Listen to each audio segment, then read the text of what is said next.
If you're an entrepreneur that's burned out in your business, this video is for you. Okay, so this video is all about helping you become consistent, develop and grow your business without actually burning out and feeling like you want to quit. All right, so this worksheet is going to be available for you below. You can download it, use it for yourself.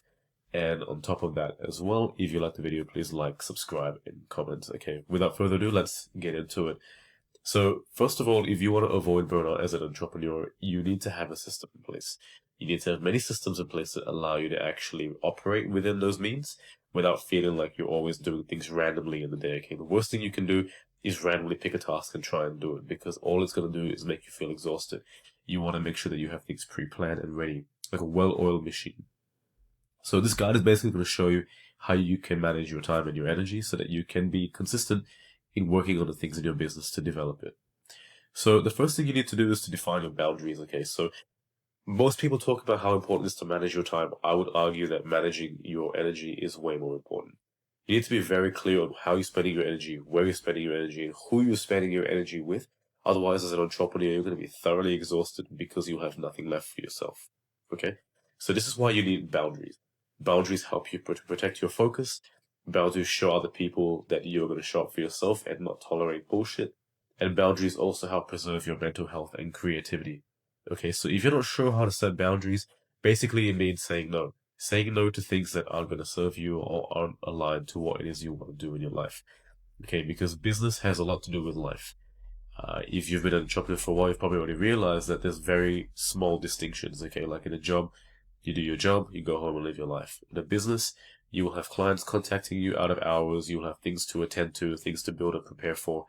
There's no real separation unless you enforce that separation, and that's where you need to have boundaries. So here's a couple of questions for you to reflect on. Let me ask you, when do you notice yourself slipping into overwork mode? For example, if you start working late nights, weekends, listening to client demands day in, day out, replying to your WhatsApp and your email at all odd hours, are you really employed as an entrepreneur? Are you self-employed, or are you just basically buying yourself a job that never ends? Okay, so you need to draw boundaries around your time for when people get to have a piece of you. On top of that as well, what situations make you feel resentful or drained in your business? Maybe a particular client is demanding a lot from you, or maybe you're doing a style of business that isn't really aligned to what you care for anymore. Maybe it's time to change or pivot. Consider the situations that make you feel exhausted and how you can pivot and do things that bring life back to you. On top of that as well is like what specific times, places, or activities you can protect as times you will not work. So for example, time with your wife, or time with your kids, or time with your dogs, or let's say for example, time at the gym. You need to have specific times in the day where nobody can mess with you, okay? Like your business is your business, your life is your life. And if you want to be alone or if you want to do things with others, put the phone away, don't reply to any notifications, and focus on what it is you're doing, because these situations are for you to feel happy about your life. So one action I would recommend is, once you think about these questions, is write a manifesto for what you believe in. So, and a good example is something like this, which is, I finish work at 6 p.m. daily. I don't take calls on Sundays. I do not sacrifice sleep for productivity. And this is pretty much my manifesto too, apart from the time I do finish work a little bit later. But for the most part, I follow along with the rest. I do not take calls on Sundays, and I do not sacrifice my sleep.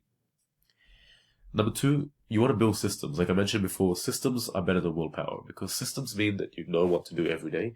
Willpower means you're grabbing a task out of thin air and filling it out whenever you're motivated. This doesn't work. Consistency requires systems.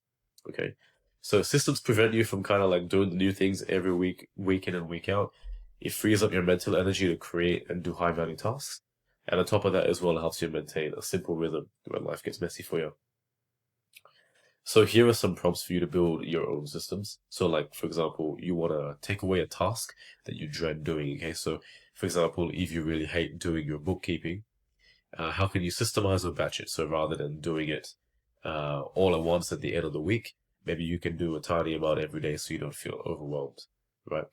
So this is a better approach to be consistent rather than do it all at one go. Or what daily or weekly habits could you anchor? For example, go to the gym every day, journal every day, create content every day, right? These things are things that you will do daily or weekly so that it becomes a part of your life. And once again, nobody's going to take that away from you. It's all yours. So for me, that would be the gym, like I go to the gym 6 days a week, And that's my time. There's no work, there's nothing. It's just me in the gym. I'm free to do whatever it is I want, and I love that.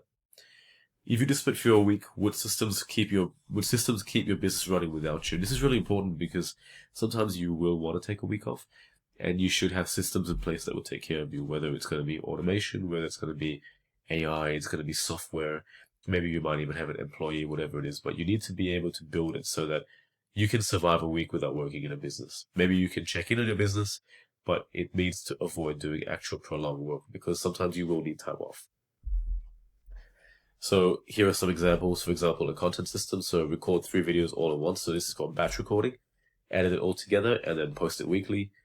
On top of that as well, for your clients, have a standard onboarding doc and an automated email sequence. Keep it all the same for everybody. And a personal system, have a calendar in place where you schedule in deep work, rest, check-ins, all of that so that you actually appropriate your time. I would definitely recommend using a personal system such as a calendar because that's going to really keep you on track. So I recommend using Google Calendar and on top of that as well using Trello. So pick one system you like. It may not be one of these or it may be one of these. Write it down and get cracking on it because it's going to help you do the same thing every day without feeling burned out. Last but not least, redefine rest as your growth tool. Okay, so the only way you can become consistent is if you're rested. If you're burned out and tired, you unfortunately cannot be consistent at what it is you're trying to do. Why? Because rest actually allows you to focus, make better decisions, to avoid being exhausted, and on top of that as well, it helps you spark your creativity. Without rest, you just feel drained. Like you can't even think. You can't even think outside the box because all you're trying to do is just one task after the next, and it just really doesn't work out that way very well. So here are a few things for you to reflect on, which is what activities help you feel really recharged. Maybe it could be going for a walk. It could be going for a run. It could be going to the beach. It could be going into nature. What really helps you feel a sense of deep rest? On top of that as well is how do you treat rest? Do you feel guilty for it or do you see it as essential? Now, this is a big one for me. I used to feel very guilty about resting. I used to feel like I had to work nonstop. And if I rested, I was letting myself down. This is actually very counterproductive because you need rest to be able to work. Life is about balance. And if we don't rest, we can't work. Okay, so, well, the work we can work, but it won't be productive work for our business. So you need to look at rest, something that is essential, not something you should feel bad about. And on top of that as well, if you had to design a reset ritual for your week, what would it be like? So for example, how would you reset? How would you replan or reschedule your week, right?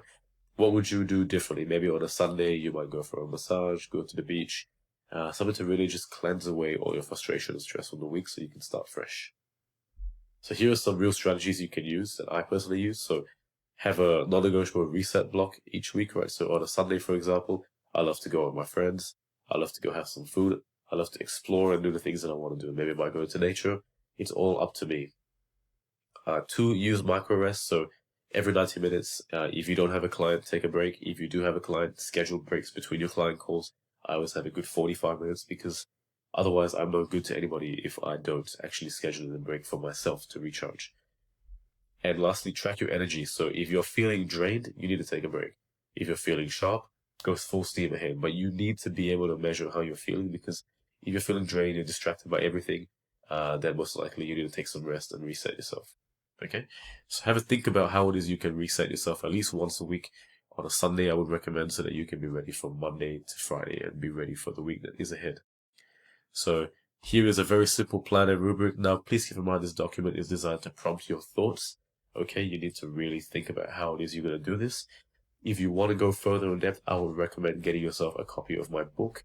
It's called Do It Every Damn Day, The Science of Unwavering Consistency. I will link it in the description below. If you like this video, let me know. Like, comment, subscribe, tell me your thoughts, and I will see you for the next one.